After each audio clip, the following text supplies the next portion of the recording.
एक राजा के पास एक मंत्री रहता था। मंत्री की आदत थी कुछ भी हो जाए वो कहता था ठीक हुआ, भगवान ने ठीक किया। एक बार राजा तलवार की धार देख रहा था तो राजा का अंगूठा कट गया। बोले भगवान ने ठीक किया।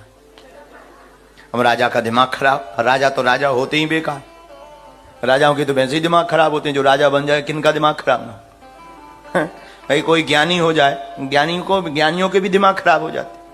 कोई बहुत बड़े पद पे बैठ जाए उनके भी दिमाग खराब हो जाते। और राजा का भी दिमाग खराब। राजा तो राजा, दिमाग खराब। मंत्री ने कहा भगवान ने ठीक किया, अंगूठा कट गया। राजा का दिमाग खराब। बोले पागल हो ये ठीक है? अरे बोले ठीक ही है।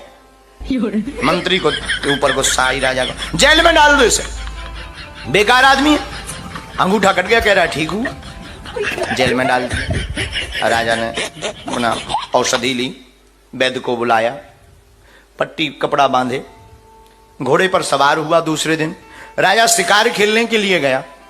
वहां पर डकैतों ने जाल बिछा करके राजा को पकड़ लिया और राजा की बलि देनी थी, क्योंकि जो डकैतों का सरदार था उसकी कोई संतान नहीं हो रही थी।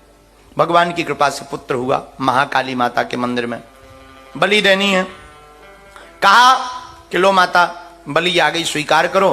तो जो बलि देने के लिए आचार्य थे उन्होंने कहा जरा देखो शरीर में कोई अंग भंग तो नहीं है, जरा चेक करो, क्योंकि ऐसी बलि नहीं दी जाती जिसमें अंग भंग हो। राजा बाकी तो ठीक था, 6 फुट 6.4 इंच ठीक ठाक, लेकिन अंगूठा कटा। अरे बोले ये नहीं चलेगा। बोले क्यों? बोले अंग भंग। हटा, 4 तमाचा मारकर जाइए।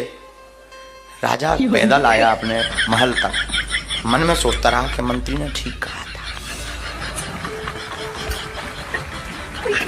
काश उस दिन अंगूठा ना कटा होता तो आज पूरे कट गए थे। राजा वापस आया, मंत्री के पास सीधा गया, प्रणाम किया। मंत्री तुम्हें बहुत बहुत धन्यवाद, तुम बहुत बुद्धिमान हो और तुमने उस दिन ठीक कहा था कि भगवान जो करता ठीक करता। लेकिन एक बात समझ में नहीं आई, हमारे साथ तो परमात्मा ने अंगूठा काटा तो ठीक किया, लेकिन तुम्हें जेल में तो बेकार में जाना पड़ा ना। मंत्री बोले हमें तो और ज्यादा ठीक किया। राजा बोले क्यों?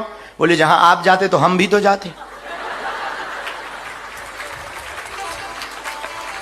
तो आप तो अंग भंग थे, हम तो पूरे 7 फुट के ठीक ठाक थे। तुम्हें तो छोड़ दिया जाता, इधर ले लिया जाता और 1.5 इंच का काट दिया जाता है।